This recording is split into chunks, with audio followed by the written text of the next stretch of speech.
I don't know when I started keeping it. There's no title, no folder, no formal record, but I know exactly who's on it. The list. People who hurt me, betrayed me, walked away when I needed them most. Some names I thought I'd moved on from. Some names I've circled again and again. I used to think the list made me stronger, but if I'm honest, it's made me tired. This season on Other People's Shoes, we're opening up the pages, not to fix it, to admit the list exists, and ask what it's really costing us to keep it. Welcome to Season 23, The List. Now, here's your host, Neil Matthews. Yes, welcome in to Other People's Shoes. As you know, I am your host, Neil Matthews.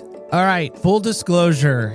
Embarrassed admitting this place that we have in our town called Hubbard's. It's a hardware store. Those of you who know already probably are like, man, Neil at a hardware store. I might pay money to see that. It's true. I'm not a Mr. Fix-It. We have things come to our house that need to be fixed, little cabinets that need to be put together, maybe a bed frame. That is the queen. That's my wife Elizabeth's job. That is not my job. We need a bill disputed. We need that done. That's when I go from the bullpen to the pitcher's mound. So anyway, back to this hardware store. I'm in there looking around, and this very nice gentleman comes in and goes, hey, do you know what you're looking for? And I said, I don't have a clue. And I handed him the bolt that I was looking for. And he said, yeah, over here, right over here. He introduced himself as, I'm Mr. Fix-It. I can help you fix anything. And I was like, man, I need that guy because there's so many people in life that really need things fixed. And I've been told by multiple people, especially this season, that sometimes they've had to go on inward to get their help and to get fixed, but sometimes they have to go outward. So maybe today our guest can solve it. Do we go inward? Do we go outward? Who knows? Do we go down to the Mr. Fix-It guy? Help me welcome in from the West Coast, so it's a really great coast for all you East Coasters. Help me welcome in my new friend, Brooke. Brooke, how are you today? I'm doing well, thank you. That was quite an introduction. So Brooke, when you were naming your kids, go back to that moment maybe with me for a quick second. Did you make a list of names like, okay, we got these names over here, we got these names over here? And did anyone ever tell you the name that you were maybe gonna pick or thinking about picking was not a good name because they once knew a so-and-so? Did that happen to you guys at all? Not that I can recall. Now, fun fact, my husband and I, we both have kids, but we don't have any kids together. Okay.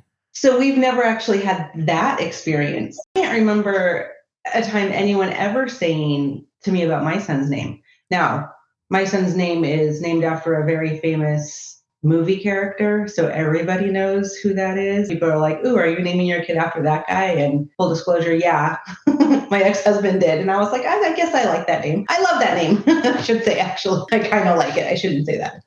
Well, this is terrible because I've only really known, I think, 2, maybe 3 Brooks in my life, and they've all been very mean. Oh, well, I'm going to change that for you then today, hopefully. That and Amanda. I don't know why. Every Amanda I've ever met has been mean. So isn't that funny about names? Our daughter's name is Adia. My wife and I, Elizabeth, we have an Adia. I remember people wanting so desperately to know our name when my wife was pregnant. We did not share the name until Adia was there, the arrival, the birth. I just remember people just clamoring and wanting to know. And then my mom's done daycare forever. And she's like, as long as you don't name your son or daughter, because we didn't know for a long time, don't name your child Jared. I'm like, okay, Mom, why Jared? She's like, every Jared I've ever had is awful. Oh, okay. And I've met Jareds and I'm like, maybe fits. On to you.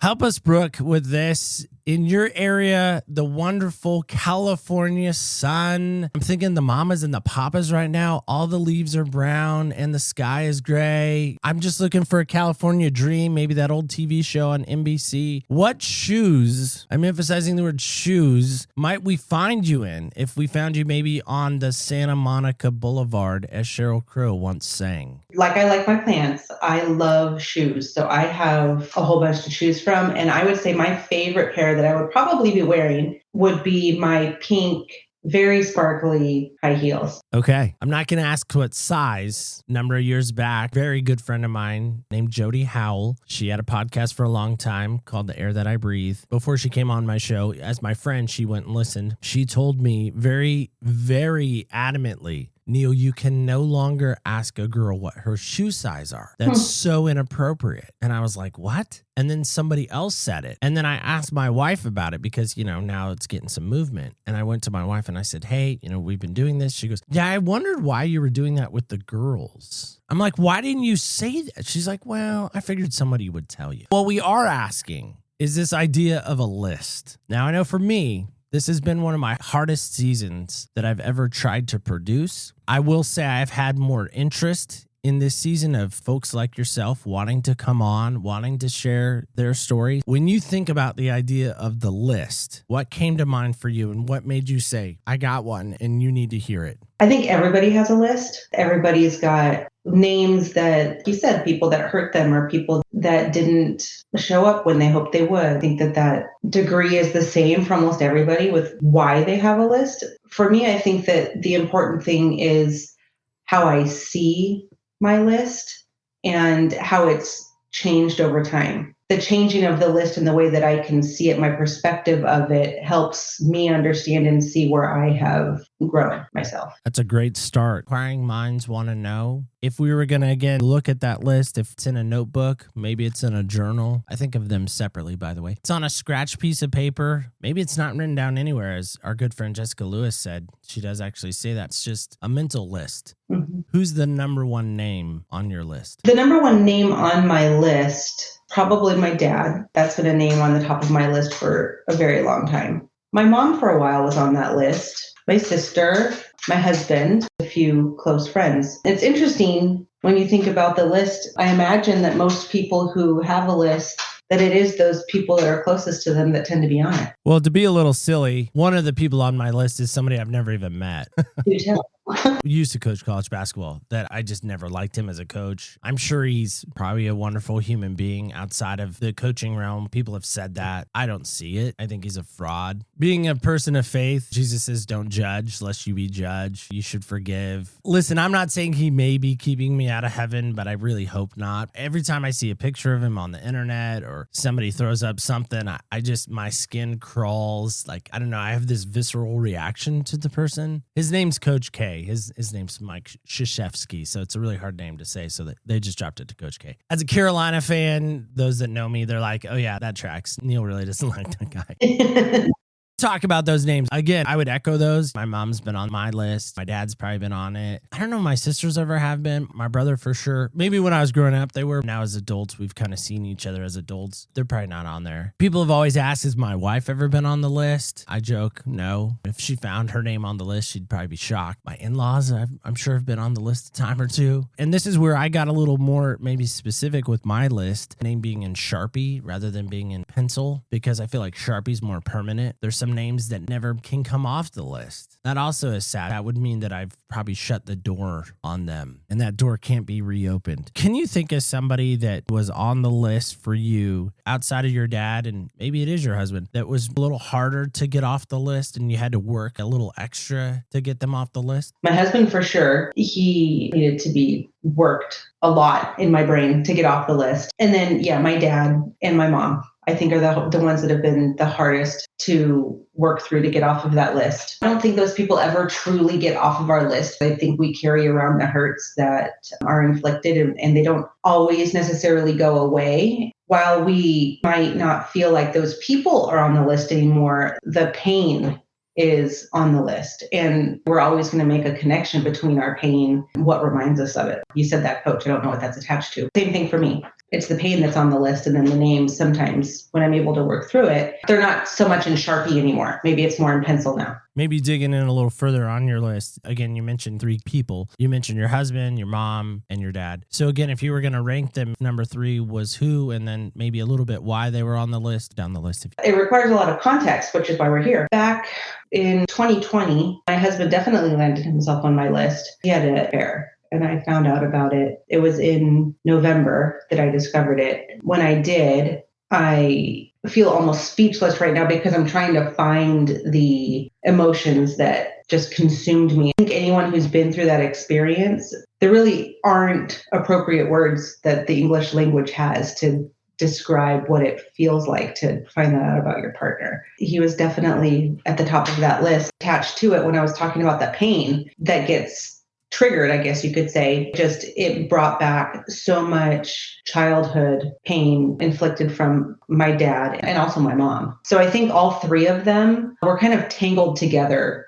at the top of that list. And it took me a long time to separate which pain belonged to which person. There are a lot of tentacles that were perhaps connected all together. If we can, let's dig into the part of your husband. It's sometimes easier when we think about parent trauma or parent being on our list. We can almost kind of shut that door or shut that room and we're like, okay, it happened. I'm going to shut the door. I'm going to walk down the hall. I don't have to worry about it. I'm an adult now. Like my 18-year-old daughter tells me all the time, I'm an adult. I can make adult decisions. I'm like, well, just realize there's adult consequences that come with those decisions. There is that adult consequence or that adult decision that we can say, okay, we can shut mom and dad out. Somewhat easy to do that. I'm hearing more and more from people that maybe it isn't. But your husband, that's a harder room to shut that door with. Because a lot of times you're sharing that room with him. You're sharing space with him. You said a very interesting word to me, and I actually wrote it down so I didn't forget it. You said you discovered it. Mm-hmm. And maybe if you're able, take me to that moment where you first discovered it. What was your reaction? We had been struggling for a while. Distance, lack of communication, not always being the kindest to one another. That's kind of where marriages go before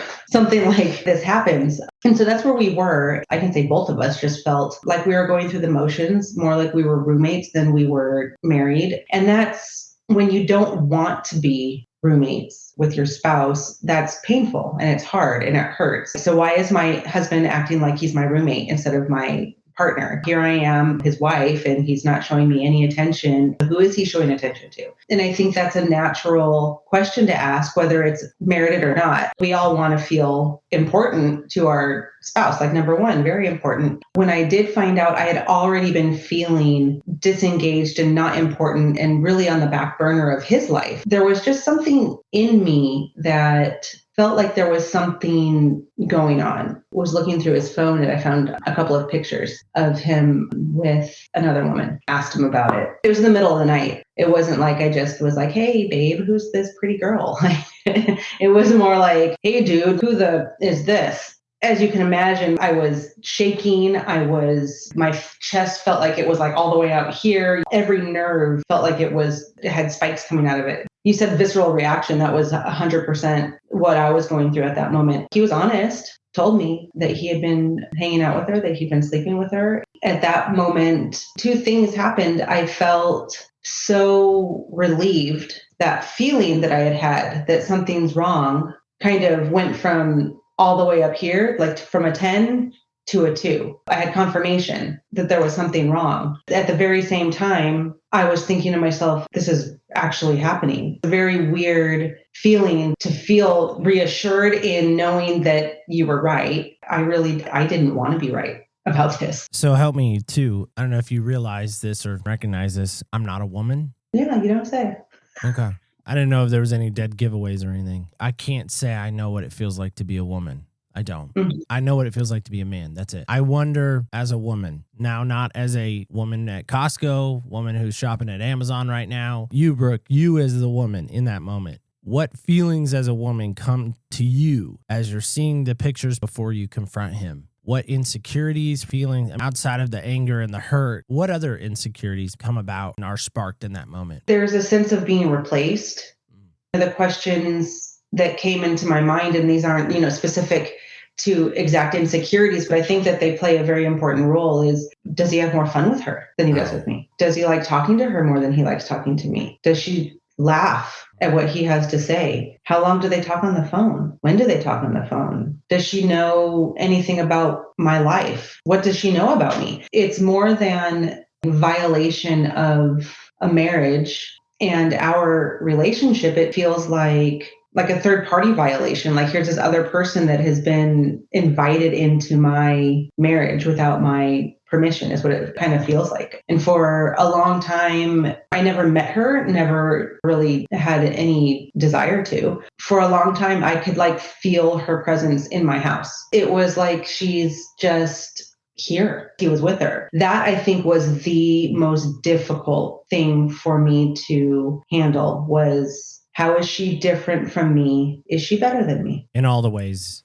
Is she better? In all the ways. In all the ways. We don't have to get into all the ways. People can read between all the ways. I'm not asking you to name drop her by no means. Think about that name. I'm sure you know her name. When you were maybe to hear that name again, what would that do to you? When I used to hear her name, because it's a somewhat common name, it was difficult. So I guess you could say that she was up there with my husband in Sharpie, but on a different list, because I would never want his name next to her name. I would have been like, two different lists and you go over there and you go over there. It's really difficult to hear a name that was in, start with the same letter. Wow. As hers. Things got difficult that I didn't know would get difficult. I mean, not like you prepare for anything like this, right? You're like, oh yeah, this is going to be really hard. Watching movies was really hard. Romantic ones. Crazy Stupid Love. Have you seen that? I haven't seen that one. You need to see it. It's really cute. Funny. Ryan Gosling is in it, and then Emma Stone. And they're into each other, but not into each other. He's kind of chasing her, and she's like, no, I'm really not interested. And then, of course, they end up together in the end. That whole like chasing part of the movie, so hard for me to watch, really trying to get this girl's attention. And it just made me think of, is this what you did? Like, is this what you were doing? Trying to get her attention, saying all these things he's saying to her, whatever you would do to create a special relationship with somebody. It was hard to imagine because I didn't know what was said or what was done. I didn't know the day-to-day, so I wasn't part of it. So the only thing that I had to go off of was my brain's amazing ability to be extremely imaginative in the worst way. There's a rapper that I really respect and like. His name's NF. And he has a line in one of his rap songs that say, sometimes our feelings can give wrong directions. Have held on to that like a little kid in a teddy bear. I'm like, man, yeah, I have to be mindful of myself that sometimes my feelings can absolutely give me the wrong directions. Now, maybe it's too much of a fast forward. This was, in a sense, a catalyst. There's a couple of options, I feel like, on the table. The waitress has now brought us this really nice plate and set it down. We have option A, we have option B, and maybe there's others. Maybe it's like sushi. We have a kind of plethora of plates we can choose from. What was your first, maybe number one reaction? Again, feelings maybe giving the wrong directions. And then what was the end result? Just wanting to know everything, answer all of my questions. Surprisingly, thought that my immediate reaction was grab all of his shit out of the closet, throw it on the balcony, and like light it all on fire. They're just like, get out, and I don't ever want to see your face again. And my reaction was to know and to sit and talk. I wanted to learn about what he was doing with this woman and why. We actually sat on the floor. I mean, we argued. I yelled. I cried. I screamed. I'm sure I had every name in the book that I threw at him. He was upset. I think he was shocked, wasn't expecting me to find out. That made me even more mad. I felt like, here I am falling apart. You're mad that I found out. Can't you be, I don't even know. Can't you be like more concerned with what I'm feeling right now versus what you're going to do about this little side piece that you've got going on? And I think that has a lot to say about initial reactions because like you said, feelings give wrong directions. And by the way, I love that rapper too. NF is great. He was a huge part of, his music was a huge part of my healing process on the weekly. I love that guy. The song that I listened to I wrote that one down because that's my favorite song of his because it just hits me so hard. But feelings do give wrong directions and mine definitely did. And so did his. So I go back to that initial reaction. He was so upset that I had found out. And that gave me this idea in my mind that it was like, so are you like choosing her over me because you're so mad that I found out? You're almost like defending the fact that you have been hanging out with this person. The thing to keep in mind is that when we are in that state of mind of like shock and trigger, hard to pick apart the pieces when you're exposed. It's almost like the worst parts of you kind of come out before the dust settles. That I think definitely happened with us that night. And it's also, I think, very protective. I mentioned my mom and my dad also being on that list. What comes with my relationship with them is a lot of abandonment. Dad was sexually abusive before I could speak. I have very little memory of what happened to me. Our bodies are very smart and very intuitive. The trauma that happens to us, even if we're pre-verbal, it stores it and it lives in our bodies. Our cells hold on to all of it. And it creates this belief that we have about ourselves, the way we see the world, the way we see other people, what we believe about who we are and what those experiences mean. And for me, what I learned that it meant was I'm not lovable. People who are the closest to me, who are supposed to be there to protect me and take care of me, don't. A very young child, the way they do take care of me is painful. I need to learn how to accept this pain because that's what love is. It's painful. That's the part that came out of me when I found out about his affair. My junior year of high school, I was in an English class, ironically enough, with my wife. We were not dating yet. The English teacher was also the drama teacher, had like a dual role. We had to give speeches, as you might imagine, in English class, pretty standard stuff. So she had a thing, when you were done with your speech, she would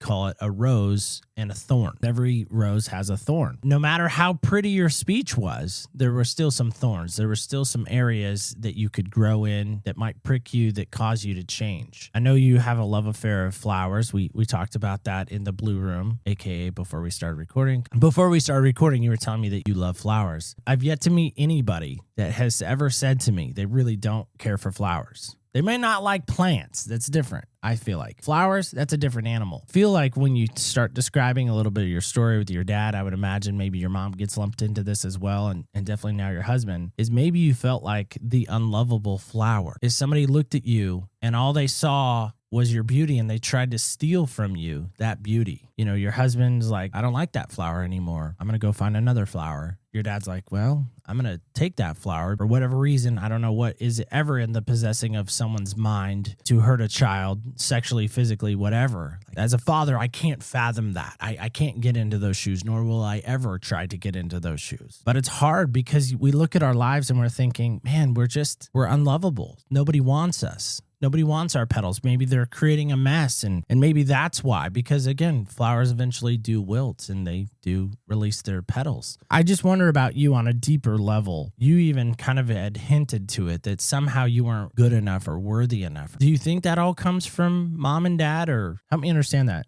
I think that it's learned. It starts with mom and dad or whoever our primary caregivers are. And of course, in my case, that was my parents. They kind of build the framework for what your attachment style is going to be, you know, going into like a little bit of therapy. Are you going to be securely attached to your parents, which means you have a very healthy view of them and they can leave the room and you'll still be fine because you know they're going to come back? Or are you going to be anxious? Just like if I'm even away from my parents, like I'm always looking to receive their love, like they're not giving it enough of it to me. Like I always feel like I need it and I'm searching for it, needing it, wanting it, chasing it, or more of a avoidant, which is typically people are either anxious or avoidant. There are so many reasons and things that can contribute to that, but it all starts with our upbringing. And it doesn't even mean that we have to have bad, horrible parents. It just happens. Mom that works a lot, who doesn't spend a lot of time with her kids because she's busy working, single mom, that can also create an attachment style in the child. I think it definitely starts there. And then it compounds because as we get older, we don't just understand, I'm like that because what dad did, and now I can let go of it because I can make sense of it, because I understand it in my brain a little bit better of that was his problem, not my problem. And then just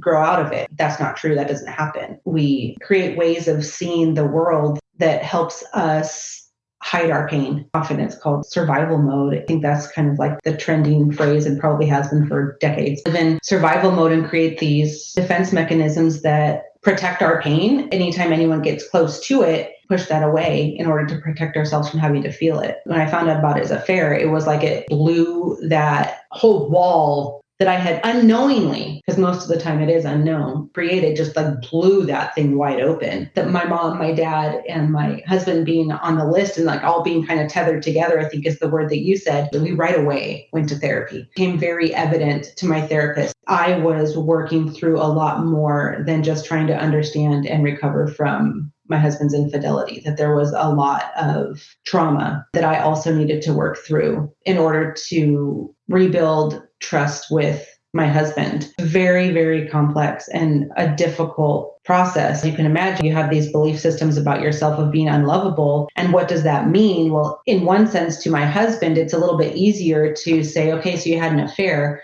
find out and figure out why that happened, which we did in therapy. And that was so helpful for me to be able to see from his perspective what our marriage looked like through his eyes. He had said in therapy that he felt that he wasn't important to me. He didn't matter to me. Whenever I would get upset, if he also got upset, he didn't feel like he was allowed to get as upset as I did because of whatever reason. He didn't know why, but that he just couldn't ever have feelings. There wasn't any space for his. I didn't know that. But then hearing him say it and hearing it come alive helped me see his experience through a lens of compassion instead of a lens of disdain. I don't think I ever hated him. Trying to just be angry or resentment, maybe resentful is a better word, trying to see him through that lens. When I started to be able to see him with compassion, it also meant I had to deal with that part of me that felt so unloved. And that wasn't just not feeling loved with my husband. I had all of that other stuff that had been dating back to my dad.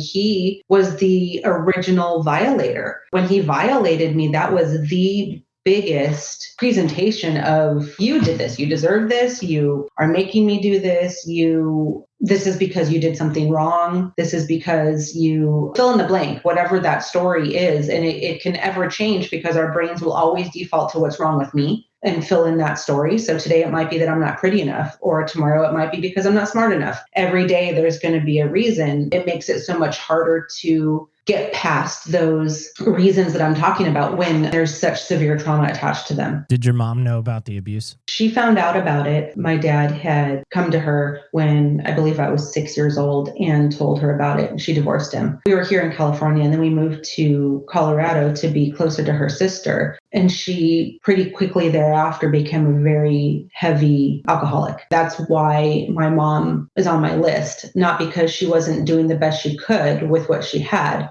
Her showing up the way she did was very painful for me at a very young age. I had just lost my dad. I didn't know why. I had no idea why because I had no memory of him doing anything wrong. I internalized that too. My parents are getting divorced because of something I did. My dad doesn't want to be a dad anymore. And now my mom's becoming an alcoholic. I didn't know what an alcoholic was. I just knew that she wasn't paying attention to me. She's not making me dinner. She's not around. I'm young and stuck kind of taking care of my younger sister. I don't know how to do that. And that kind of pressure put on a child is also very difficult. Alcoholism, I think it goes without saying, was a way for her to cope with the information she was given. Like, how could I have not protected my kids? How do you deal with that? I don't even begin to know how you process that as a parent. Do you have a relationship with your dad now? I did. He passed away in 2010. I did have a relationship with him in my 20s. And before then, I was quite promiscuous. I think when I look back at it now is one of those defense mechanisms I was talking about, protecting myself from really getting truly intimate with someone. If I could just leave it at sex, then that was my intimacy. And I didn't have to talk about feelings or even feel my feelings. I think I was 22 when I reached out to him. I had told him, I don't want to be this person who just bounces around from person to person. And as soon as I have any kind of feeling about them, I have to find somebody else. And God forbid they like me, because if they like me, well, then that's even worse. I really have to get rid of them. So I asked him, is it okay if we talk about what happened?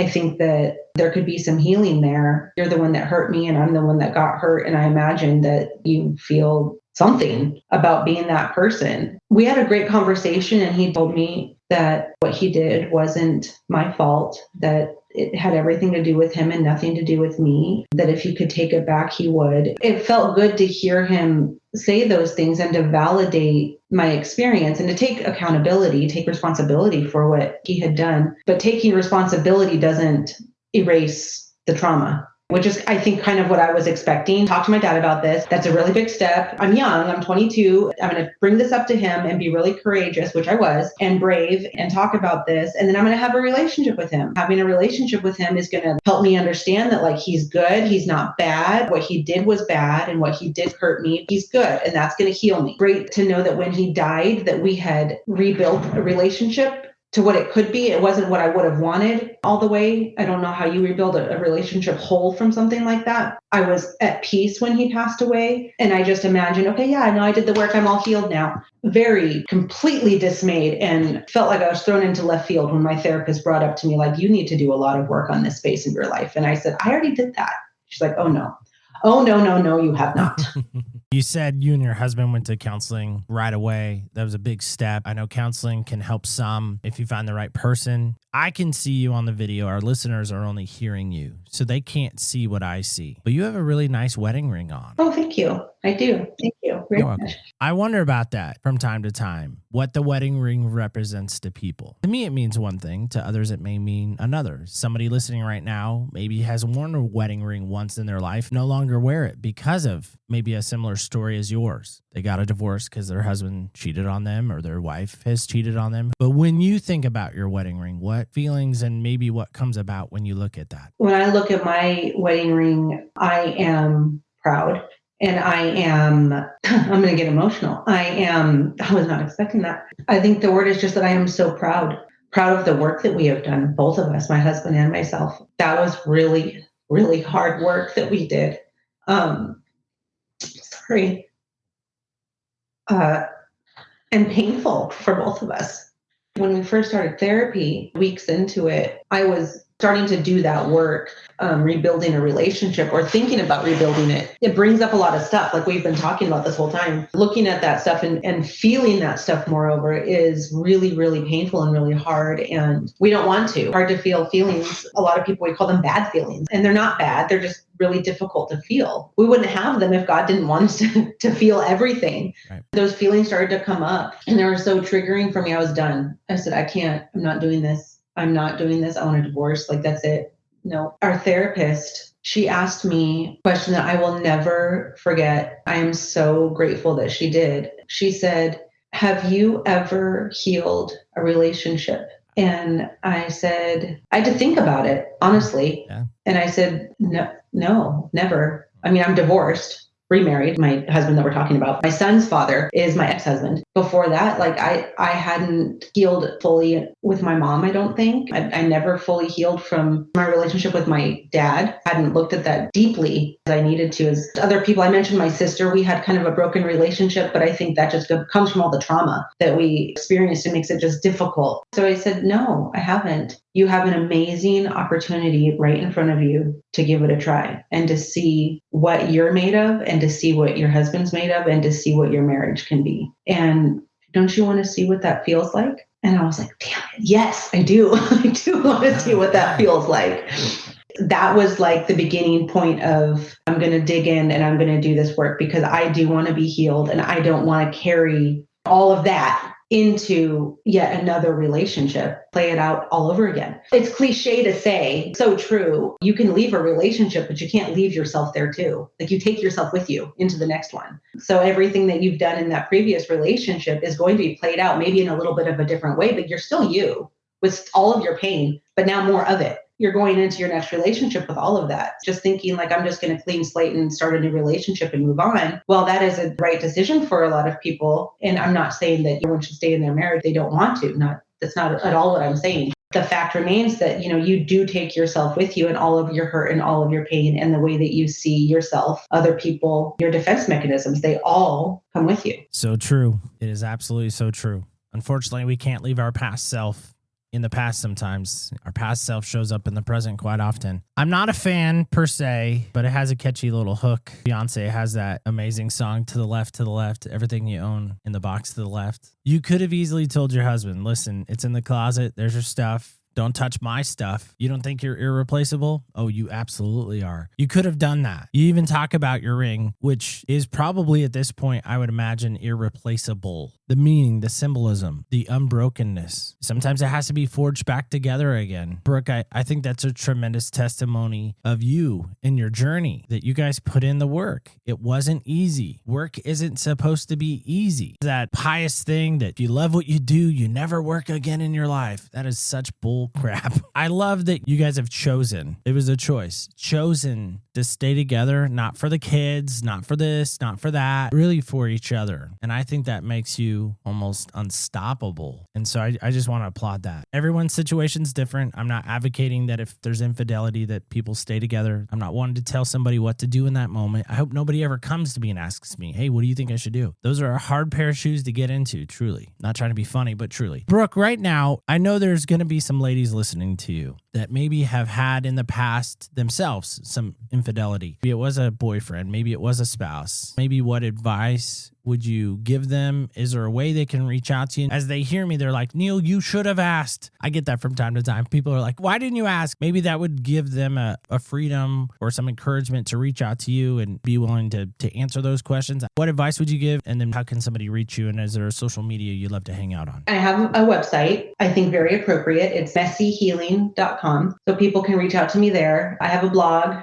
on my website that goes through the very raw, very real experience, my experience, infidelity and what it truly felt like and what the work was like. Also with practical steps that I wouldn't have been able to get through without the help of our therapist. So if I was going to say there's any advice at all, it would be go to therapy. Number one, find somebody who is skilled in working with infidelity to give it 6 months. That was our therapist's number one thing was therapy takes time and sometimes it gets worse before it gets better, or at least feels that way because you start talking about things that you haven't talked about in a long time, learning how to get vulnerable. That's really painful and that hurts and that sucks. Learning how to be vulnerable with the person who pulled your heart out of your chest. That's a really difficult thing to do. It should be difficult to do. That should not be easy. So giving it 6 months just to see, is this something worth saving? That was really good guidance from our therapist. I'm also on social media, same thing. Messy Healing is my, what do you call it now, handle? I think it is handle. That's what the kids tell me. It's handle. Okay. I'm probably aging myself, not knowing what that's called. When all of this happened, went through all of the difficult, heart-wrenching, horrible, it felt horrible at the time, work of trying to see if our marriage would last. You know, we found that we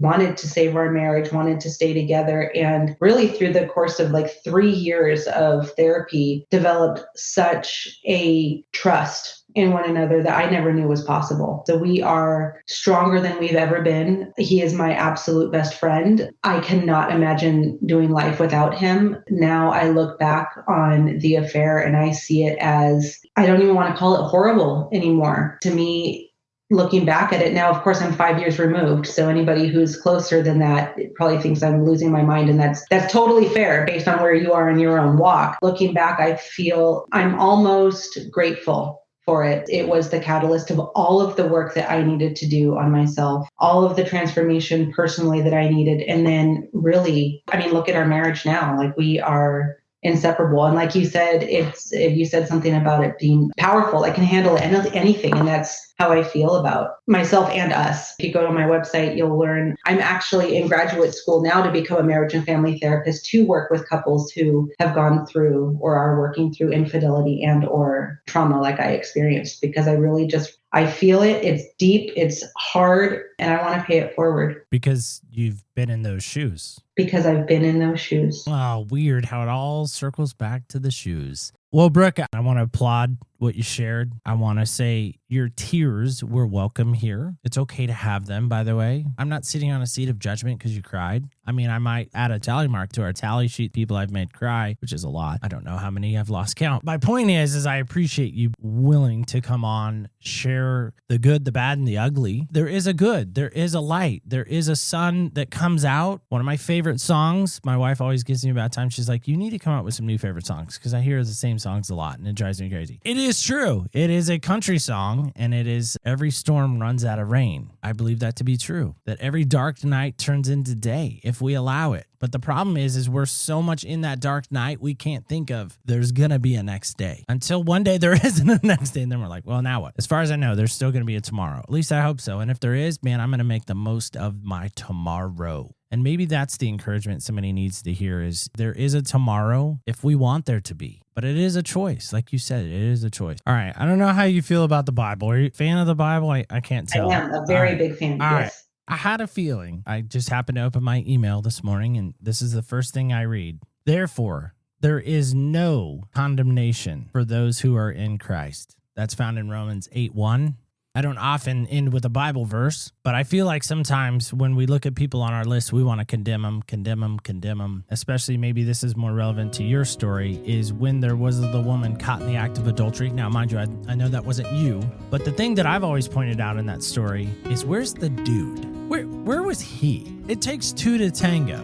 Last I checked. Where was he? But in that moment, Jesus does something very unique he's never done before. And I don't think he ever does it again. He writes on the ground. Now, everybody focuses on the girl. Where's the dude? And then when they leave with the rocks, I want to know what he wrote on the ground. I want to know. Outside of who shot Kennedy, that's my number one question I want to ask when I get up there. So I don't know why that's relevant, but maybe it is. One more time, Brooke, just want to say thanks so much for being here. Really appreciate all that you gave, all that you shared. All right, guys and gals, kids and campers alike, that is it. That is all. That is, in fact, our show today. Don't say hooray. That's not the next phrase. It does sound fitting, though. Hooray? Can we really say hooray when a marriage is saved? Now, listen, I know some of you are going to listen to this and you're going to freak out maybe. What is she doing? Why? Why would she stay? Okay, valid question. So maybe ask yourself in this moment, put yourself in Brooke's not Brooke's shoes, by the way. That would have been funny. Put yourself in her shoes for a moment. Remember those shoes we talked about at the beginning of the episode? What would you do in that moment? ABC has even made a show about what would you do. It's kind of fascinating. What do you do? Is it worth saving? Are you worth saving? Is he worth saving? All the great questions to ask yourself this week as we go. But maybe the number one question is it worth it? Is it worth it to put in the work? That work word again. Love to know. You can let me know on the socials. We're there. OPS Podcast Show under Facebook, Instagram, and X. And don't ever forget this. It's so important. Remember when we go. Remember when we walk in other people's shoes, we really do get a different perspective on life. I want to thank you so much for listening. Guess what? Stay tuned till next week when we walk in other people's shoes.